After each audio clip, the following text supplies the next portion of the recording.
আসসালামু আলাইকুম। আশা করি সবাই ভালো আছো। আজকে তোমাদের সাথে একটি সুন্দর গল্প বলবো। এই দুইটি হলো জঙ্গলের রাজা। বাঘটির নাম ছিল মিকা ও শিয়ালটির নাম ছিল শেরু।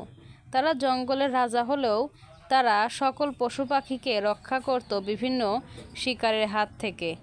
একদিন একটি পাখি দেখল যে জঙ্গলের বড় রাস্তাটি ধরে একটি পুলিশের গাড়ি আসছে। এটি হলো বন কর্মকর্তাদের গাড়ি। এইখানে বিভিন্ন শিকারী এসে থাকে ও জঙ্গলের পশু পাখিগুলো শিকার করে নিয়ে যায়।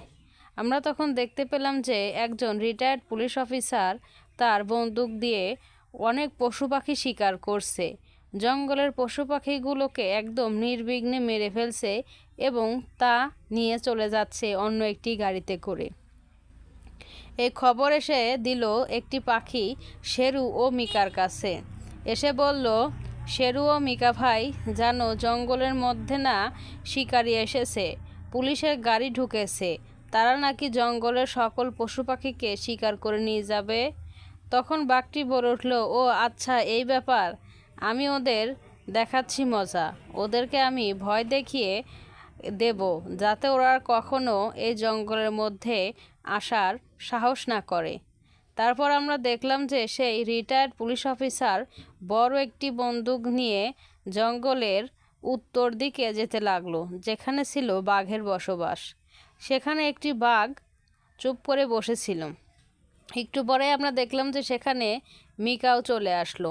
আর মিকা সেই লোকটিকে ভয় দেখালো এবং তাদের উপর অ্যাটাক করলো। আর সেই পুলিশ অফিসারটি দৌড়াতে দৌড়াতে পানে ভাগলো। কিছুক্ষণের মধ্যেই আমরা দেখলাম যে সেই পুলিশ অফিসারটি তার গাড়ি ব্যাকে নিয়ে চলে যেতে লাগলো সেই শহরের দিকে। সে জঙ্গল ছেড়ে ভয়ে পালালো। আজ শেরু ও মিকার এই দুঃসাহসিকতার জন্যই আজ জঙ্গলের সকল পাখিরা এই বন্দুকের হাত থেকে রক্ষা পেল। এই গল্পটি থেকে আমরা বুঝতে পারলাম যে একতাই বল। সবাই যদি একসঙ্গে বাঁচে তাহলে কোনো লড়াই কেউ হেরে যায় না, সকল লড়াই উত্তীর্ণ হওয়া যায়। তাই আমাদেরও উচিত একসঙ্গে বাঁচা ও একতাই বল রাখা। তো অবশ্যই একটি সাবস্ক্রাইব করে দিবেন শেরু ও মিকার জন্য। ধন্যবাদ।